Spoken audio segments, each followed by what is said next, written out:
নির্বাচন বিষয়ে আমরা কয়েকটি কথা বলব। সারা দেশে আমরা বিএনপি গণসংহতি আন্দোলন সহ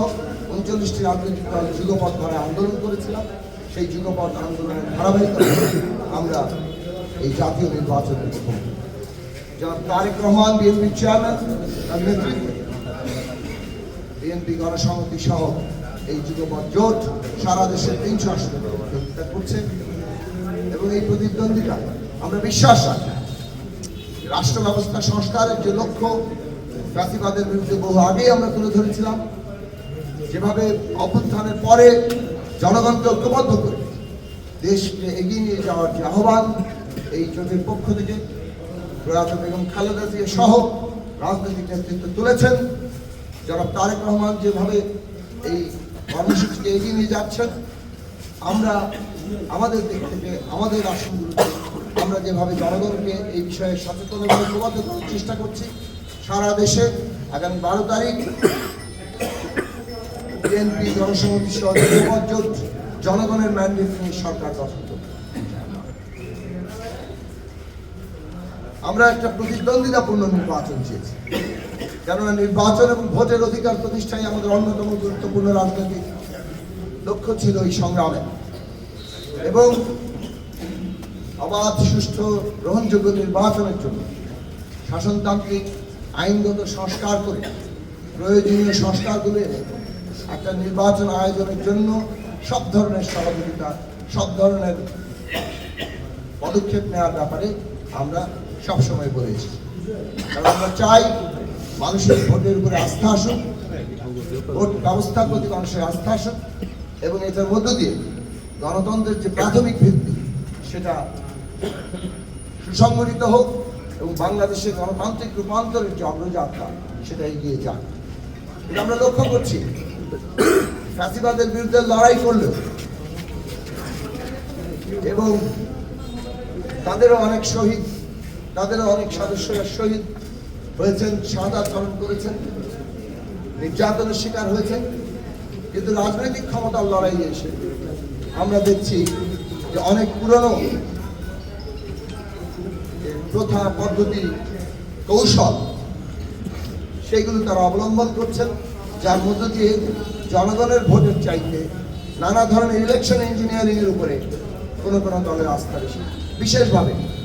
জামায়াত ইসলামী নেতৃত্বাধীন জোটের এই ধরনের পরিকল্পনা আজকে দেশব্যাপী স্পষ্ট হয়ে গেছে। এমনকি আমরা এই বাঞ্ছারামপুরেও তার নানান রকম লক্ষ্য আমরা স্পষ্টভাবে সারা দেশের ক্ষেত্রে দেখছি যে নানাভাবে ইলেকশন ইঞ্জিনিয়ারিং এর একটা পরিকল্পনা নেওয়া হচ্ছে। অনুপস্থিত ভোটারদের ভোট দিয়ে দেওয়া, কালি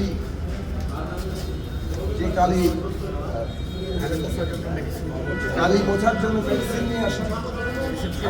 কালি সেইগুলো দিয়ে আবার একই ব্যক্তিকে ভোট দেওয়ানো, নানাভাবে ইলেকশন ভোট কেন্দ্রগুলোতে ইচ্ছাকৃতভাবে পরিকল্পিতভাবে মব তৈরি করা এবং সেইগুলো দিয়ে নানাভাবে একটা প্রচারের কাজ করে নির্বাচনে যাতে সাধারণ মানুষের ভোটের যে জায়গা, ভোটারদের যে উৎসাহ, ভোটারদের যে অংশগ্রহণ সেটাকে বাধাগ্রস্ত করা, এই ধরনের নানা রকম লক্ষ্য তারা নিয়ে আজকে কাজ করছে। আমরা পরিষ্কার করে সকল রাজনৈতিক দলের প্রতি আগেও আহ্বান জানিয়েছি, এখনও আহ্বান জানাই, ভোট ব্যবস্থা বাংলাদেশের অস্তিত্বের সাথে যুক্ত হয়ে পড়েছে। কাজে এই জনগণের ভোটের উপর সকলকে ভরসা করতে হবে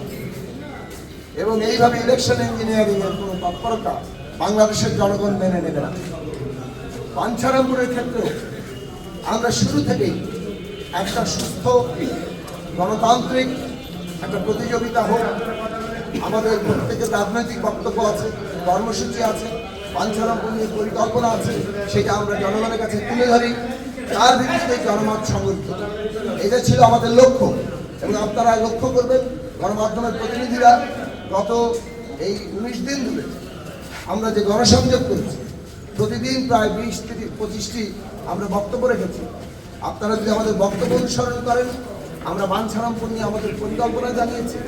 আমরা মানুষের সমস্যাগুলো শোনার চেষ্টা করেছি, সেগুলি সমাধানের